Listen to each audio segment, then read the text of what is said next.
name is Roshni Desai. I'm a graphic designer and a multimedia artist.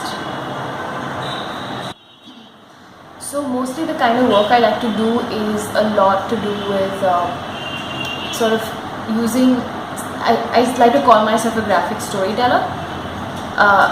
In that sense is using sort of narrative and storytelling techniques, but also using the power of visual graphic design medium and kind of marrying that and creating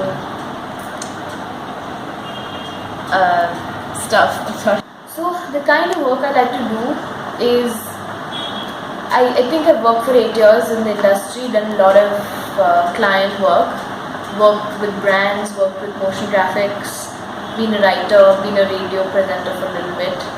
So now I feel like I've reached a point where I just want to make and work on projects that are going to have high impact. So I look for collaborations and clients who are working on large scale, high impact things. And like for me, there's this personal thing that you can spend like 5 months working on a client project, which is just going to make a pretty logo for a, I don't know, non-consequential thing, or you could spend those 5 years doing something, just working on a project that is going to actually change lives or impact, sort of, communicate something that really, really changes the way that people think. It's literally your choice, and so I've become very selective in what I make personally. So that's where Taxi Fabric came from. That's where Cover Up, the film that I did, was sort of trying to have a bigger sort of impact, not in terms of just the narrative, what she's talking about, women's safety or whatever. It was also the medium. I was trying to see if we can break the narrative of traditional storytelling. So it wasn't an animated film, it wasn't a live action film, it wasn't a motion graphic piece either. It was just something in the middle of all of that, just using pure storytelling to kind of just make you think. My next sort of mission is to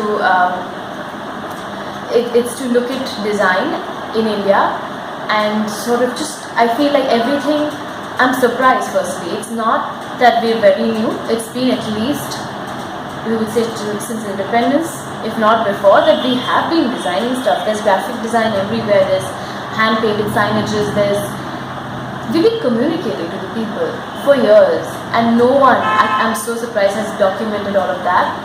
So my next mission is to do that, to document design and art, and see how relevant it is to Indian audiences today, because I think we are creating a lot of crap, and I'm trying to see how, and a lot of people have been asking, how do we not create crap, if this doesn't work, if really, like, what do you call it, like sterile, grid-oriented, minimal design doesn't work in India, then what does?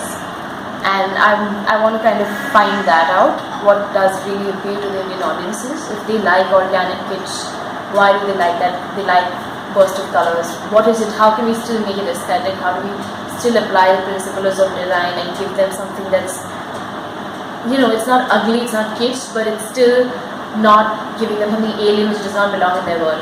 It's like seeing a Vodafone logo on top of a beautiful a roof in Goa in the middle of fields, and suddenly that ugly Uninor or Vodafone logo will be there, and it just doesn't fit.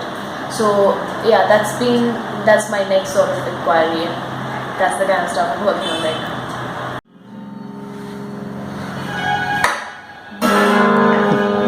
Clearly I don't know the place. So Jay has asked me what I would want the future designers of India to, like, what next, right? I think it's time for artists and designers in India to really absorb what they're seeing right now. Keep their cell phones down, keep their Pinterest boards down, go out, absorb what's happening, and be as authentic, as naked, and just let it out. In terms of art especially, but also in design. Find out what the design problem is before just jumping into the solution, or it's not even really a solution what we're giving these days. We're just giving some sort of cool thing that we saw online. We want to remake it here and have it on our portfolio, having the client's money, getting paid to make something that you like in the portfolio. But no, come on, look, there's so many amazing design problems to solve, and I thank God we're a country where we still have problems to solve. So, and that makes us relevant and useful. So let's go and do it. India is the youngest it's ever been, ever. It's the youngest population in the world right now. It's got the maximum investment. Everyone's looking at India, and everyone wants to kind of, solve and get to the next level and improve it and all of those things. So let's do it. Let's do it.